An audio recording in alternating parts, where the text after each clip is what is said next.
तो उड़ने की आशा में रिया और आकाश की फिर से होने वाली है शादी। जी हाँ, जैसा कि हम जानते हैं कि रिया और आकाश ने घर से भागकर शादी करी थी, जिसके चलते जो रिया के मॉम और डैड है वो इस शादी से खुश नहीं थे। लेकिन धीरे धीरे करके उन्होंने अपने बेटी की खुशी को एक्सेप्ट कर लिया और अब वो सारी ही रस्मों को अपने घर पे निभाना चाहते हैं, जिसे बहुबात की रस्म और जयमाल की रस्म। तो ये दोनों ही रस्म अभी होनी बाकी है, जिससे कि हमको उड़ने की आशा शो के अंदर एक बड़ा सेलिब्रेशन देखने को मिलने वाला है। क्योंकि हम जानते हैं कि रिया के घर वाले उड़ने की आशा शो के अंदर सबसे अमीर बताए गए हैं, लेकिन यहाँ पर कई सारे ट्विस्ट एंड टर्न्स भी भर भर के आने वाले हैं। जैसे सभी लोग सचिन को उकसाने की कोशिश करेंगे और रोशनी के पापा का भी यहाँ पे सच सामने आने वाला है। तो मुझे पता है आप सभी लोग पूरी खबर जानने के लिए बहुत ज्यादा एक्साइटेड हो गए हो, तो टेंशन की कोई बात नहीं है। सारी ही इन्फॉर्मेशन उड़ने की आशा के सेट से मैं डायरेक्ट आपके लिए लेकर आ चुका हूँ। तो वीडियो को स्टार्ट करने से पहले अगर आपने वीडियो को लाइक नहीं किया तो फटाफट जाके वीडियो को लाइक कर दीजिए। एंड चलिए वीडियो को शुरू करते हैं। तो हाल फिलहाल में उड़ने की आशा की कहानी एक रोमांटिक मोड पर आ चुकी है। जैसे वैलेंटाइन डे में वो भूतनी वाली कहानी खत्म हुई, उसके बाद साइली ने सचिन को जो कार गिफ्ट करी है, उसके बाद अब जो कहानी आ रही है वो थोड़ी बहुत रोमांस से रिलेटेड हमें देखने को मिल रही है। पिछले कई दिनों से हमने उसके प्रोमो भी देखे कि जो सचिन है वो साइली के लिए गाजर का हलवा लेकर आता है और वो जो हलवा है वो घर वाले ही सफा शट कर देते हैं। यानी बाकी जो कपल्स रहते हैं जैसे रिया, आकाश और तेजस और रोशनी, ये लोग ही सफा शट कर देते हैं और सचिन और साइली को कुछ मिलता ही नहीं है। तो इस कहानी के बाद हमें एक और बहुत ही ज्यादा इंपॉर्टेंट कहानी देखने को मिलने वाली। इस कहानी से उड़ने की आशा शो की आने वाली जो कहानी है,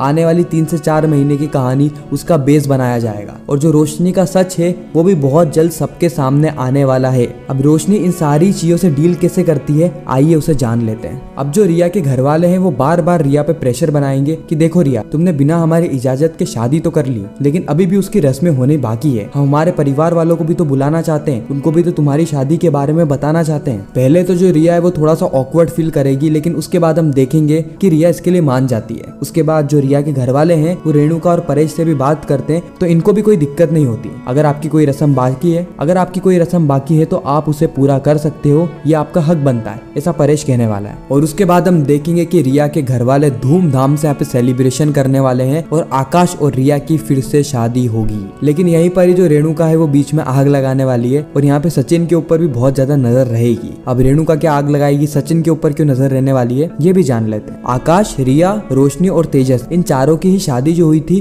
वो सही ढंग से नहीं हुई थी, इसीलिए जो रेणुका है वो भी अपील करेगी। अब जो रेणुका है वो रोशनी को ऑर्डर देते हुए कहने वाली है कि देखो रोशनी, रिया और आकाश की तो वापस से शादी हो ही रही है, मंडप वापस से वैसे ही सजने वाला है, तो क्यों ना तुम्हारी और तेजस की भी वापस से शादी करा दी जाए। यानी तुम्हारी जो रस्म बची हुई है, जैसे रिया की भी कई रस्म बची हुई है, ऐसे तुम्हारी भी बची हुई है, तो दोनों के साथ में ही रस्म को पूरी करा देते हैं। और तुम्हारे पापा भी तो आने वाले है ना, तुम्हारे पापा तो आज तक नहीं आए हमारे घर पे। तो जो रेणुका है वो ऐसी ही बातों के उलझन में रोशनी को फंसा देगी, जहाँ पे रोशनी कुछ कह नहीं पाएगी और फिर उसे मजबूरन यह कमिटमेंट देना होगा कि उसके पापा भी आ रहे हैं। अब हम सभी लोग जानते हैं कि रोशनी के पापा तो है ही नहीं, तो आएंगे कैसे। जो उसके चाचा भी आए थे एक्चुअली में वो तो कोई और ही था, उसने किसी और को पैसे दिए थे उसको लाने के लिए। अब वो किसको पैसे दे के लाने वाली है, साथ ही अगर वो आएंगे तो गिफ्ट्स लेकर आएंगे और इतने पैसे रोशनी के पास है भी नहीं। वैसे ही वो पर्सनल लोन और कई सारे लोन से जूझ रही है, उसके बाद वो अलग अलग गिफ्ट्स भी लेकर आ रही है और खर्चा तो उसका कम हो नहीं रहा है, वहीं पर उसका जो कर्जा है वो बढ़ता जा रहा है। तो कहीं ना कहीं रोशनी के लिए भी यहाँ पे बहुत बड़ी समस्या है। अब क्योंकि उसने कमिटमेंट दे ही दी है, इसीलिए उसको कुछ ना कुछ तो यहाँ पे जुगाड़ करना होगा। लेकिन शादी में एक और बड़ी गड़बड़ होने वाली है। अब आप एक बात ध्यान में रखना कि रिया के घर वाले जो है ना वो भी कोई दूध के धुले नहीं है, उनके दिमाग में भी बहुत सारी खुराफाती चीजें चल रही है। वो किसी भी हालत में उनकी बेटी को घर पे लाना चाहते हैं आकाश के साथ। अब आकाश का अपने घर वालों से बहुत ज्यादा लगाव है,